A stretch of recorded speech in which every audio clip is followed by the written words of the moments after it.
दोस्तों आज के इस वीडियो में देखने वाले हैं प्री बोर्ड एग्जाम 2024 का बिल्कुल latest paper biology class 12th का। वीडियो को लास्ट तक देखना, दोस्तों में शेयर कर देना। चलो शुरू करते हैं आज का ये video. Biology class 10th pre board का बिल्कुल लेटेस्ट नया ए कोड का ये पेपर यहाँ पर हम सॉल्व करने वाले हैं, देखने वाले हैं। तो सबसे पहले यहाँ पर निर्देश पढ़ लेते हैं। इससे पहले आप कॉमेंट में ही ज़रूर बताना कि ये आप वीडियो कौन से शहर या फिर कौन से गाँव से देख रहे हो। अपने शहर या गाँव का नाम कॉमेंट में ज़रूर लिखना। तो प्रारंभ में 15 मिनट पेपर को पढ़ने के लिए दिए गए हैं। सभी प्रश्न करना अनिवार्य है। आवश्यकता के अनुसार चित्र द्वारा आपको उत्तर को स्पष्ट करना है। प्रश्नों के निर्धारित अंक उनके समान सामने लिखे हुए हैं। सबसे पहले लिखा हुआ है एंड्रोजेंस जो हार्मोन होते हैं वो कहाँ से स्रावित होते हैं। एंड्रोजन हार्मोन्स कहाँ से स्रावित होते हैं, तो ये लीडिंग कोशिकाओं से स्रावित होते हैं। ए वाला ऑप्शन, फर्स्ट ऑप्शन करेक्ट है।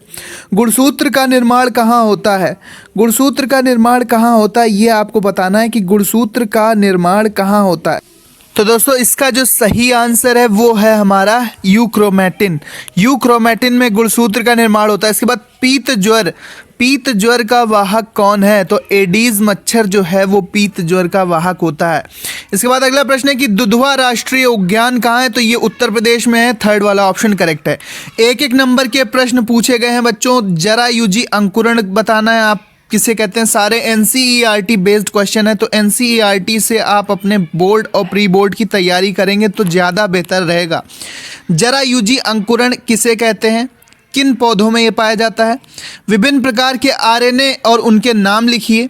सिरका उत्पादन में किन जीवाणुओं का उपयोग होता है, किस जीवाणु का उपयोग होता है, तो माइकोडर्मा एसिटाई नामक जीवाणु का उपयोग सिरका उत्पादन में होता है। इसके बाद अगला प्रश्न है बच्चों, अगला प्रश्न है प्लाज्मिड किसे कहते हैं। प्लाज्मिड आपको बताना है कि प्लाज्मिड किसे कहते हैं। मरुउद्भिद पौधे में कांटे किसका रूपांतरण है, तो मरुद्भिद पौधों में जो कांटे होते हैं ये पत्तियों का रूपांतरण है। पत्तियां ही कांटों का रूप धारण कर लेती हैं क्योंकि उन्हें पानी की हानि को बचाना होता है। पानी का वाष्पोत्सर्जन द्वारा रोकने के लिए पत्तियां कांटों में बदल जाती हैं उन पौधों में जो रेगिस्तानी क्षेत्र में उगते हैं। अगला है सेब एक आभासी फल क्यों कहते हैं। सेब को एक आभासी फल क्यों कहते हैं। पुष्प का कौन सा भाग फल की रचना करता है, तो सेब को एक आभासी फल क्यों कहते हैं। पुष्प का कौन सा भाग फल की रचना करता है ये बताना है। इसका है अगला प्रश्न कि मादा युग्मकोद्भिद में बीजाणुज विकास से आप क्या समझते हैं। अगला प्रश्न है कि जलीय परागण करने वाले किन्हीं दो पौधे के नाम लिखिए। नेक्स्ट प्रश्न यहाँ पर हमें मिलेगा। अगला प्रश्न है परिवार नियोजन की स्थायी विधियाँ कौन सी हैं। परिवार नियोजन की स्थायी विधियाँ, परिवार नियोजन क्लास 10 12th में ज़रूर आता है, याद कर लेना। निकोटीन क्या है, तंबाकू में पाया जाने वाला एल्कलॉइड है निकोटीन। या किस पौधे में पाई जाती है। अगला है प्रश्न नंबर 4 कि भ्रूण कोश और भ्रूण पोष में अंतर लिखो। 3 नंबर का ये प्रश्न है, काफ़ी ज़्यादा इंपॉर्टेंट। इसके बाद सह प्रभाविता पर टिप्पणी पूछ ली गई है। सह प्रभाविता किसे कहते हैं। सक्रिय प्रतिरक्षा और निष्क्रिय प्रतिरक्षा में अंतर क्या है। एक्टिव इम्यूनिटी और पैसिव इम्यूनिटी में अंतर बताना है। पॉलीमरेज श्रृंखला अभिक्रिया पीसीआर एनसीईआरटी की बुक में मिलेगा ये प्रश्न, ठीक है। क्वेश्चन बैंक में मिल जाएगा जो कि एनसीईआरटी बेस्ड होगा। पॉलीमरेज श्रृंखला अभिक्रिया किसको समझाइए।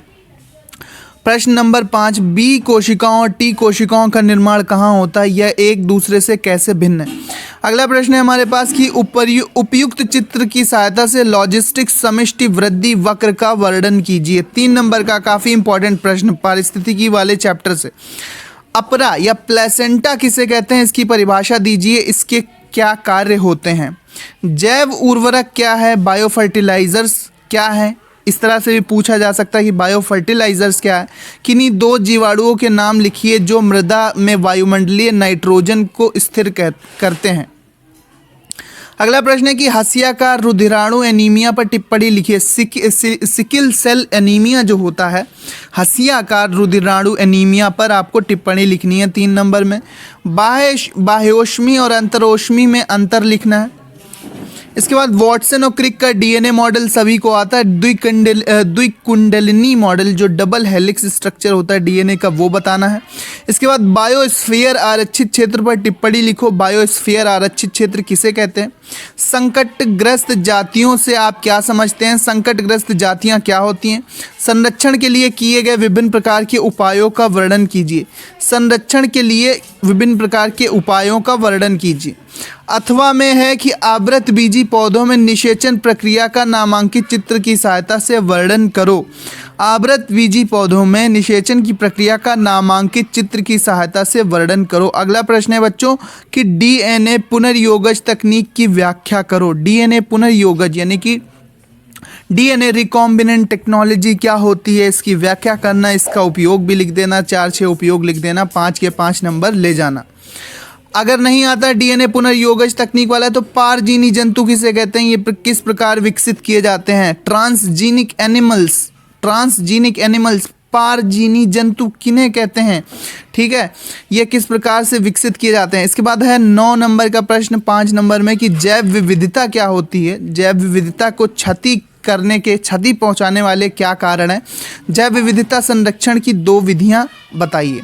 अगला है प्रश्न लिंग निर्धारण किसे कहते हैं? पक्षियों और मधुमक्खियों में लिंग निर्धारण की प्रक्रिया विधि का वर्णन करो। बिल्कुल इंपॉर्टेंट लिंग निर्धारण वाला क्वेश्चन, सेक्स डिटर्मिनेशन वाला क्वेश्चन जरूर तैयार करके जाना। पारजीनी जंतु मोस्ट इंपॉर्टेंट है। डीएनए का Watson Crick model most important है। संकटग्रस्त जातियां मोस्ट इंपॉर्टेंट है। प्री बोर्ड के लिए भी और बोर्ड के लिए नहीं, ये रहा डीएनए का जो मॉडल है।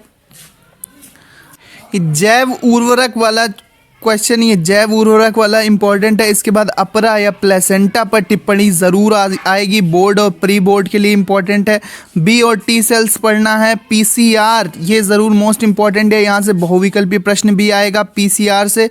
इसके बाद सह प्रभाविता और सक्रिय प्रतिरक्षा, इससे छोटे छोटे प्रश्न इस तरह से मिलते हुए आपको दिखेंगे। बोर्ड के पेपर में भी परिवार नियोजन की तकनीक पे ज़रूर प्रश्न आएगा, ये आप याद ज़रूर करना।